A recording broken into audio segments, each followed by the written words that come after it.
काशी विश्वनाथ धाम और पूरे परिसर को भी इतना भव्य बना दिया है कि जो यहां आ रहा है गदगद होकर जा रहा है। ये बाबा की इच्छा ही थी कि हम उसे पूरा करने का निमित्त बन पाए। ये हम सभी का सौभाग्य है। भाइयों और बहनों, आज काशी सहित उत्तर प्रदेश को लगभग 12,000 करोड़ रुपए की परियोजनाओं का उपहार मिला है। हमने जो काशी की आत्मा को बनाए रखते हुए नूतन काया का संकल्प लिया है, ये उसका विस्तार है। इनमें रेल, रोड, पानी, शिक्षा, टूरिज्म से जुड़े प्रोजेक्ट हैं, घाटों के पुनर्विकास से जुड़े प्रोजेक्ट्स हैं। इन विकास कार्यों के लिए आप सभी को बहुत बहुत बधाई। साथियों, कुछ देर पहले ही मेरी प्रधानमंत्री आवास योजना और आयुष्मान भारत योजना के लाभार्थियों से बातचीत हुई। पहले की सरकारों से लोगों की सबसे बड़ी शिकायत ये थी कि वो योजनाएं एयर कंडीशन कमरों में बैठ करके बनाती थी। जमीन पर उन योजनाओं का क्या असर हो रहा है, ये तब की सरकारों को पता ही नहीं चलता था। लेकिन भाजपा सरकार ने लाभार्थियों से बात की, संवाद की, मुलाकात की, एक नई परंपरा शुरू की है। यानी बेनिफिट भी डायरेक्ट और फीडबैक भी डायरेक्ट। इसका फायदा ये हुआ कि हर सरकारी विभाग, हर अफसर अपनी जिम्मेदारी निभाने लगे। अब किसी के लिए गुणा गणित का कोई चांस ही नहीं बचा है। साथियों, जिन दलों ने अतीत में भ्रष्ट और नाकाम सरकारें चलाई, वे आज लाभार्थी का नाम सुनकर तिलमिला जाते हैं। आजादी के इतने साल बाद लोकतंत्र का सही लाभ अब सही मायने में सही लोगों तक पहुंचा है। वरना पहले लोकतंत्र के नाम पर सिर्फ गिने चुने लोगों के हित साधे जाते थे, गरीब की कोई पूछ नहीं थी।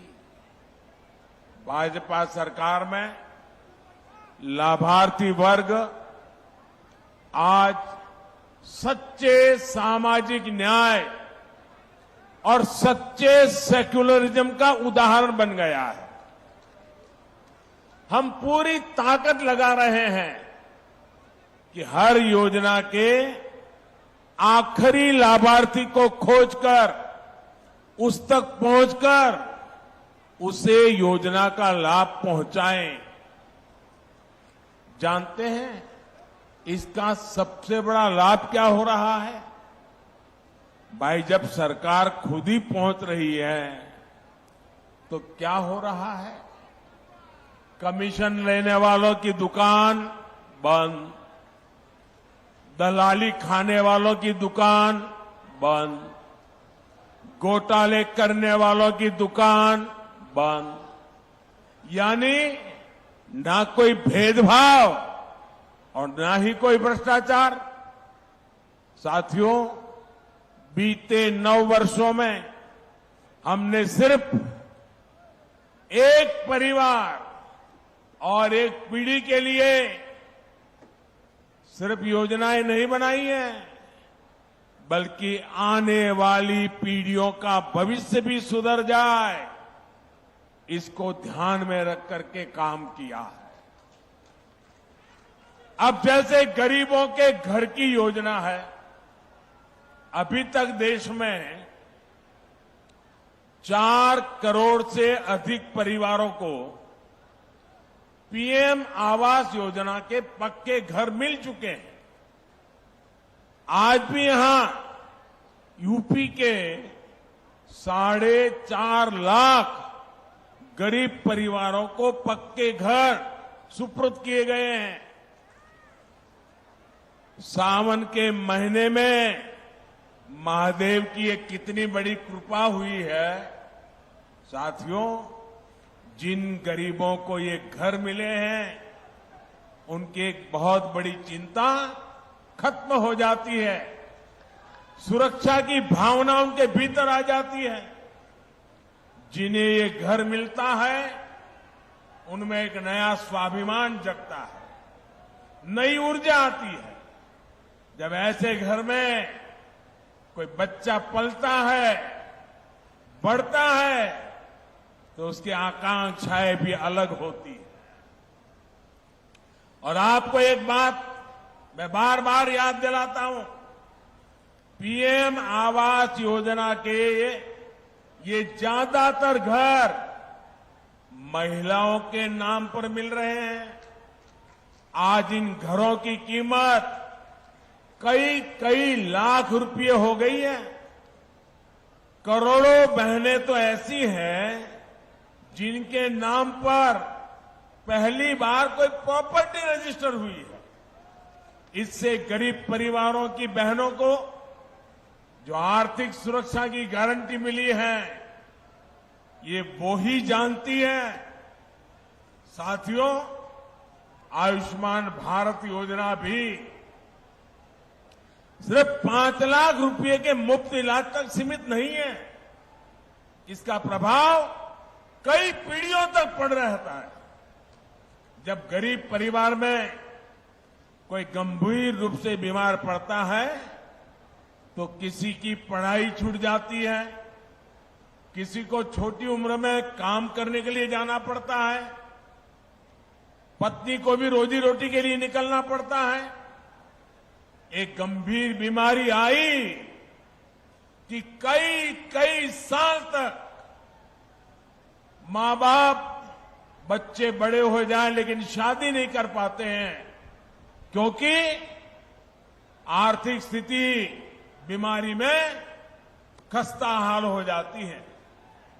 और गरीब के सामने 2 ही विकल्प होते हैं, या तो वो अपनों को अपनी आंखों के सामने जिंदगी के लिए संघर्ष करते देखे, या घर खेत बेच दे, किसी से इलाज के लिए कर्ज ले।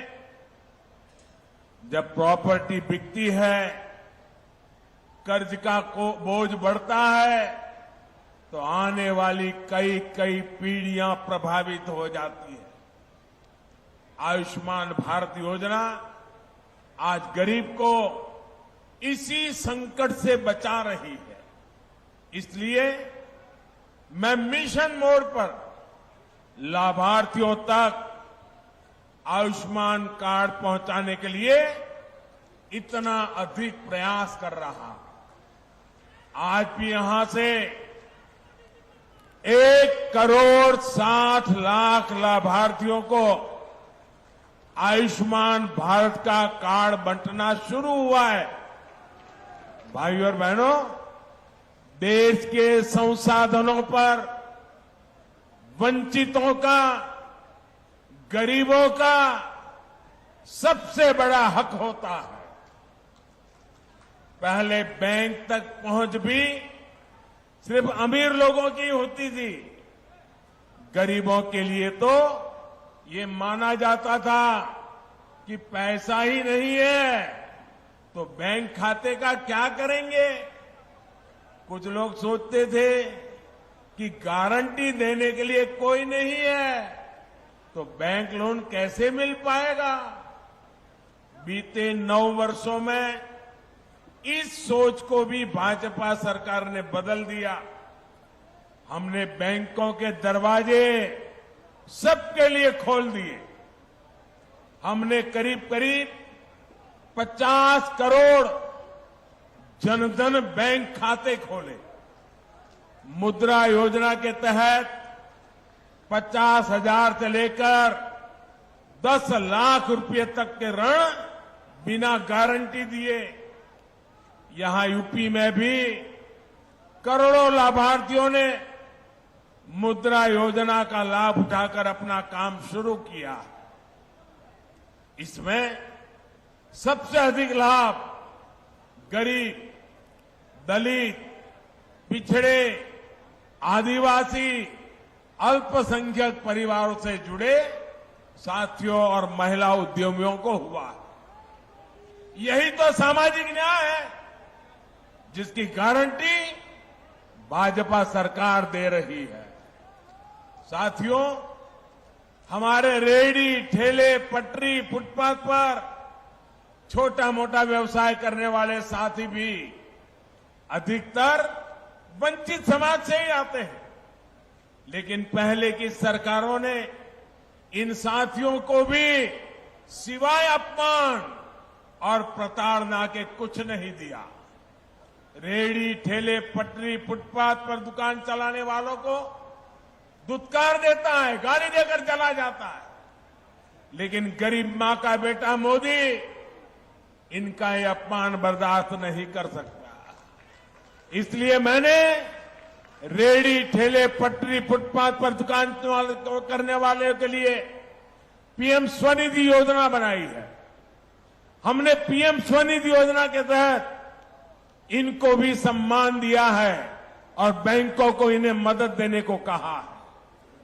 जो पैसे पटरी वाले दुकानदारों को बैंक दे रहे हैं उसकी गारंटी भी सरकार खुद ले रही है। पीएम स्वनिधि योजना के तहत अभी तक 35 लाख से अधिक साथियों को मदद स्वीकृत की गई है। यहां बनारस में भी आज 1.25 लाख से ज्यादा लाभार्थियों को स्वनिधि योजना के तहत लोन दिए गए। इस लोन से वो अपना काम आगे बढ़ाएंगे, अपनी दुकान का विस्तार करेंगे। अब कोई उन्हें गाली नहीं दे पाएगा, उन्हें नीचा नहीं दिखा पाएगा। गरीब को स्वाभिमान, ये मोदी की गारंटी है। साथियों, जिस लोगों ने देश पर दशकों तक राज किया, उनके शासन के मूल में ही बेईमानी रही। और जब ऐसा होता है तो चाहे कितना भी धन इकट्ठा हो तो कम ही पड़ता है। 2014 से पहले भ्रष्टाचारी और परिवारवादियों की सरकारों के दौरान ऐसा ही कारोबार चलता था। बजट की जब भी बात आती थी तो घाटे का, नुकसान का ही बहाना होता था। आज गरीब कल्याण हो या फिर इंफ्रास्ट्रक्चर, बजट की कोई कमी नहीं है। वही कर देता है, वही सिस्टम है, लेकिन सरकार बदली है, नीयत बदली है तो परिणाम भी बदले दिख रहे हैं। पहले करप्शन और कालाबाजारी खबरों से अखबार भरे रहते थे। अब नए प्रोजेक्ट के शिलान्यास और लोकार्पण की खबरें अखबारों में छाई रहती है। बीते 9 वर्षों में आए परिवर्तन का सबसे बड़ा उदाहरण भारतीय रेल है। ईस्टर्न डेडिकेटेड फ्रेट कॉरिडोर यानी मालगाड़ियों के लिए विशेष पटरियों की योजना 2006 में शुरू हुई थी, लेकिन 2014 तक 1 किलोमीटर ट्रैक भी नहीं बीत पाया था। 1 किलोमीटर भी नहीं। पिछले 9 वर्षों में इसका एक बहुत बड़ा हिस्सा पूरा हो चुका है। इस पर मालगाड़ियां चलना शुरू कर चुकी है। आज भी दीनदयाल उपाध्याय जंक्शन से न्यू सोननगर खंड का लोकार्पण किया गया है। इसे मालगाड़ियों की स्पीड तो बढ़ेगी ही, पूर्वांचल में, पूरी भारत में रोजगार के अनेक नए अवसर बनेंगे। साथियों, जब नीयत साफ होती है तो कैसे काम होता है इसका एक और उदाहरण मैं देता हूं। देश में तेज रफ्तार ट्रेनें चले, देश हमेशा ये चाहता था। इसके लिए पहली बार देश में करीब करीब 50 साल पहले राजधानी एक्सप्रेस की शुरुआत हुई। राजधानी एक्सप्रेस चलाई गई, लेकिन इतने साल में भी ये राजधानी एक्सप्रेस सिर्फ 16 रूटों में ही चल पाई है। 50 साल हो गए, सिर्फ 16 रूट। इसी तरह 30-35 साल पहले शताब्दी एक्सप्रेस भी चल पड़ी, लेकिन शताब्दी ट्रेन भी 30-35 साल में अब तक 19 रूटों पर ही सेवा दे रही है।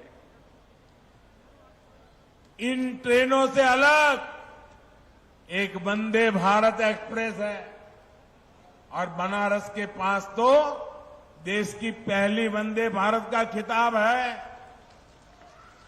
4 साल में ये ट्रेन 25 रूट पर चलनी शुरू हो चुकी है। आज भी गोरखपुर से 2 नई वंदे भारत एक्सप्रेस को हरी झंडी दिखाई गई है। एक ट्रेन गोरखपुर से लखनऊ के लिए चली है और दूसरी अहमदाबाद से जोधपुर रूट पर चली है।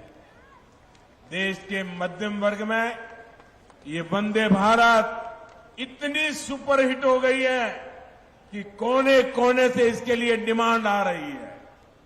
वो दिन दूर नहीं जब वंदे भारत देश के कोने कोने को कनेक्ट करेगी।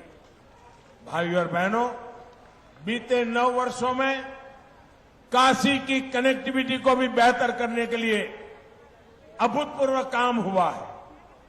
यहां जो विकास कार्य हो रहे हैं वो रोजगार के अनेकों नए अवसर भी बना रहे हैं।